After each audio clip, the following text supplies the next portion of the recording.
गर्व होती है कि अपने लोग अपने बाबा साहब को और अपने सदगुरु रविदास भगवान को मान और सम्मान देकर यह वर वधू को आशीर्वाद दिया।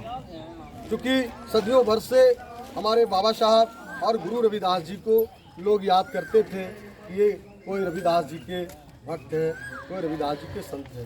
लेकिन मैं आप लोगों को क्लियर करना चाहता हूँ, ये गुरु रविदास जी सिर्फ रविदासों के संत नहीं थे, ये सिर्फ रविदास परिवार में जन्म लिए थे, ऐसा नहीं, ये उनके ही अनुयायी थे।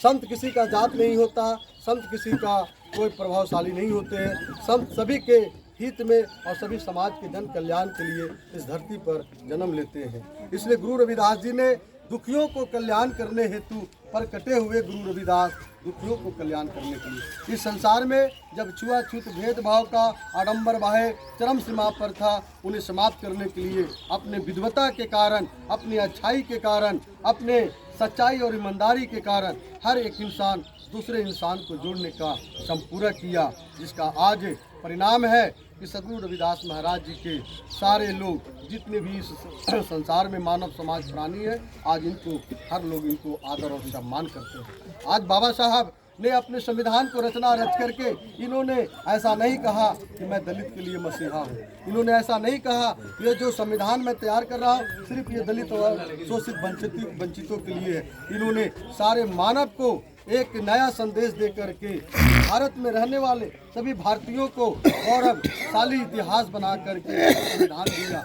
एक तालाब में एक बकरी भी पानी पी सकता है और एक शेर भी पानी पी सकता है, ऐसा इन्होंने सबका मूलक समाज का निर्माण किया। एक सरकार के स्कूल में एक गरीब का बेटा भी पढ़ सकता है और एक अमीर का बेटा भी पढ़ सकता है। किसी का कोई भेदभाव नहीं हो सकता है, किसी का कोई छुआछूत नहीं हो सकता है, जिसका परिणाम है कि आज हम सब इतने अच्छे परिधान में सज धज करके मोटर गाड़ी इतने सारे अच्छी व्यवस्थाएं, डॉक्टर, इंजीनियर, बड़े बड़े ओहदे पहदे पर आज हमारे समाज से छुआछूत को हम लोग खत्म करने की ओर जा रहे हैं। इसलिए बहुत बहुत धन्यवाद देता हूँ कि आप लोगों ने इस तरह से जो सम्मान किया, आप लोगों लड़का पक्ष और लड़की पक्ष वर वधू को एक नई जिंदगी जीने का जो आशीर्वाद दिया, धन्य है प्रभु गुरु रविदास जी, धन्य है उस परम पिता परमात्मा मालिक सदगुरु रविदास भगवान, जिन्होंने सबको मानव रूपी बना करके एक इंसान दूसरे इंसान को जोड़ने के काम किया। तमाम सभी मानव प्रेमी, इसलिए गुरु रविदास जी अपनी वाणी में कहे थे कि रविदास जिमी बूंद से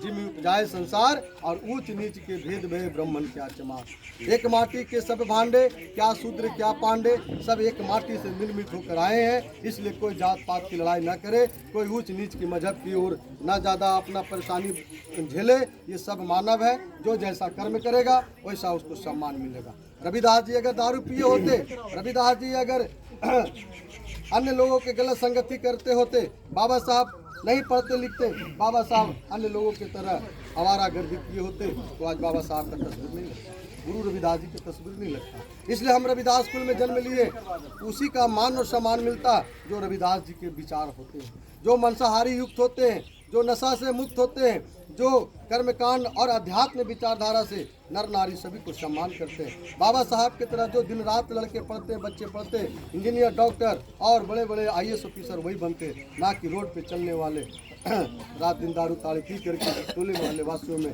बेवजह लड़ाई झगड़ा करके दंगा फसाद करने वाले को जात पात के मजहब में उलझ करके वो व्यक्ति बाबा साहब नहीं बन सकता, वो गुरु रविदास जी नहीं बन सकता। इसलिए तमाम सभी आए हुए गुरु प्रेमी साथियों को चरणों में जय गुरुदेव धन गुरुदेव करते हुए मैं देवानंद दास उर्फ देवर्षि, मैं विष्णुपत मंदिर के बगल में अपना जो सीता कुंड है उसके समीप में सदगुरु रविदास जी और बाबा साहब को मूर्ति बना करके 1 बीघा में, और वहाँ पे आए दिन अपने बिखरे हुए समाज को, अपने खोए हुए समाज को एक आध्यात्मिक सत्संग विचारधारा के माध्यम से उन्हें एक शांति को प्रतीक बनाने के लिए प्रत्येक पूर्णिमा सत्संग का आयोजन होता है और देश विदेश के लोगों को बुला करके पूरे भारत का समागम किया जाता है। इस बार 4 देश के लोग आए थे, अमेरिका से आए थे, ऑस्ट्रेलिया से आए थे, इटली से आए थे। अगर ये जो आपका जो देख रहे हैं वो टेलीकास्ट हो रहा है या ऑनलाइन हो रहा है, ये आपका दृश्य, आपका विचार ये 4 देशों में जाएगा ऑल ओवर इंडिया के अलावा। तो सोचिए कि जहाँ जहाँ सूर्य की प्रकाश गई है वहाँ वहाँ रविदास समाज के लोग गए।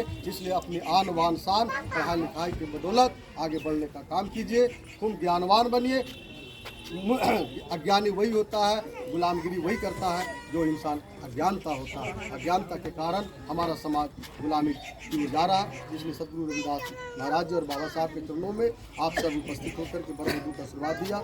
सभी तमाम छोटे बड़े नौजवान माता और बहनों भाई और बंधुओं को किसी भी विधि में किसी भी प्रकार की कुछ कमी रह गई होगी तो मुझे क्षमा करेंगे, क्योंकि अभी जितने भी हम देख रहे हैं ये वेद का गुलाम है। हम संविधान का गुलाम नहीं है, हम वेद का गुलाम है। वेद ने हमें जैसे जैसे बोला है हम वैसे वैसे करते हैं। हमें छठियार करना है, वेद में लिखा है। हम भूमि पूजन करते हैं, वेद के अनुसार चलते हैं। हम शादी ब्याह करते हैं, वेद में लिखा हुआ। तो जितने भी कर्म कांड हमारे पढ़े लिखे नौजवान साथी है सब वेद के अनुसार करते हैं। अगर संविधान के अनुसार चलेंगे तो वेद को आप साइड कर देंगे। इसलिए अभी हमको सम्मान वेद का भी करना है, सम्मान हमको संविधान को करना है। लेकिन जो वहाँ आडंबर दिखता है, जिसमें कोई रस नहीं है, जिसमें किसी का कोई औचित्य नहीं है विधि में, उस विधि को थोड़ा हम लोग साइड करेंगे। और यहाँ पे जैसे देखा, यहाँ पे चावल का प्रयोग नहीं हुआ, गोबर का प्रयोग नहीं हुआ, पत्थर का प्रयोग नहीं हुआ। यहाँ पे किसका प्रयोग हो गया? सारा खाली पुष्प का प्रयोग हुआ। तो पुष्प से राजा महाराजाओं का स्वागत होता, देवी देवताओं का स्वागत होता। इसलिए वर वधू को पुष्प से स्वागत होता। इन बिंदुओं पर जिन किन्हीं को कोई दो शब्द बोलना होगा वो बोल सकते हैं। मैं अनुरोध करूँगा यह